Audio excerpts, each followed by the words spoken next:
When Brandon Ingram went number 2 to the Los Angeles Lakers in the 2016 NBA Draft, 2 months after Kobe Bryant's final game, the burden of replacing a legend fell on a 19-year-old still malleable enough to be corrupted by the ghost of Showtime, circumstantially doomed Ingram's career.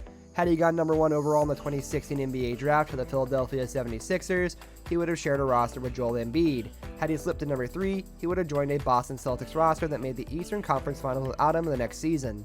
The trappings of superstardom were evident in Ingram's game from the moment he stepped on an NBA floor. Mid-range shots flowed like the wine Bryant was surely enjoying in retirement. Free throw attempts were scarce as the wiry Ingram was not yet bulky enough to attack the rim with consistency. What stood out most, though, was the dribbling. So much dribbling. Even as a rookie, Ingram took 2.72 dribbles per touch per NBA.com. Among forwards to score more than 9 points per game, that placed him 7th in all of basketball. You should be familiar with some of the names ahead of him: Giannis Antetokounmpo, Kawhi Leonard, LeBron James, and Jimmy Butler. You'll be equally familiar with one who wasn't: Kevin Durant. Durant was the aspirational comparison draft Knicks applied to Ingram, but in those early years he fashioned himself as something a bit closer to Carmelo Anthony. He liked to hold the ball and dribble. His shooting stroke was evident, yet so often he found himself stepping inside of the arc before firing. His partnership with LeBron was doomed before it even began because Ingram treated it as, well, a partnership. He held firm stylistically rather than adjusting to perhaps the greatest player of this generation, and through no fault of his own, he never needed to do the little things most players do to rise through the ranks. These are the habits lottery picks develop on lottery teams, and they would have been justified on a Pelicans roster ravaged by injury earlier this season. A glance at Ingram's astonishing raw numbers would indicate that he is doing just that. Rarely does a player average 296.8 points per game to open a season by controlling the ball less, but the numbers don't lie. Ingram was both holding and dribbling the ball at career low rates. For once Ingram killed the flow of his offenses by ceaselessly and aimlessly pounding the rock, he is now playing the most decisive basketball of his career. He was averaging career highs in points, rebounds, and assists, and ended up becoming an NBA All-Star. The irony in all of this happening now is practically palpable. After years of acting as a superstar would, Ingram is only now performing like one, and he's doing it by playing much more like a role player than he ever had before. In today's NBA, the mid-range shots is almost a lost art.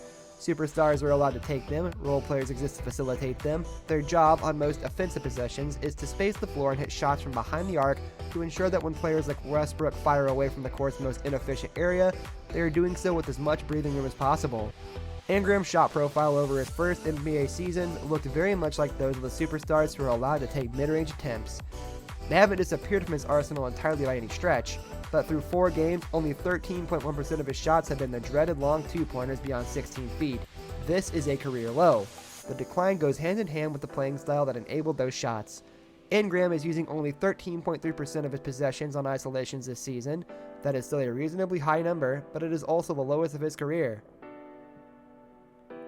Those career lows are matched by an even more tantalizing career high. Prior to last season, Ingram had never attempted more than 2.4 three-pointers per game, but playing alongside Drew Holiday and Lonzo Ball running the majority of New Orleans' offense necessitated a change. Ingram needed to learn to cope with life off of the ball, and so far he has. Through 5 games, he is averaging 6.4 attempts per game, most of which are of the catch-and-shoot variety. More importantly, he doesn't have even a sliver of hesitation in taking them. Just compare Ingram's posture on three-pointers last season to this season, the difference is stark. In his last season in LA, Ingram had a little idea of what to do without the ball. His solution typically boiled down to waiting for it to find him, but it started last season when he's demanding it in a shooter's pose, already in his motion by the time he catches it. That purposefulness has given him a major confidence boost. Ingram was once shooting 50% from behind the arc last season.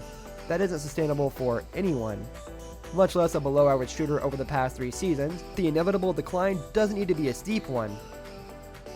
Ingram's approach is meaningfully different this season, and that should lead to meaningfully different results. It is present throughout his game. It has been particularly noteworthy in his transition scoring, where Ingram is becoming a master at identifying poor cross matches and the chaos that follows a miss and attacking it mercilessly. Enjoy this compilation of him embarrassing point guards and big men who had the misfortune of getting lost in his neighborhood. The old Ingram preferred to play with his food before he ate it. This version is a Terminator. He identifies the mismatch and makes quick, hard moves to exploit it. The defense hardly knows what's coming, even if it is very often creates its own demise. Former coach Alvin Gentry is such a transition maestro that most of his teams punt on offensive rebounding entirely against the Pelicans. That allows Ingram, averaging 8.2 mostly uncontested rebounds per game, to build up a head of steam. Once he's rolling, there isn't much a defense can do to stop him. And now, averaging 26.7 points per game, 7.3 rebounds per game, and 6.7 assists per game, he's so much more.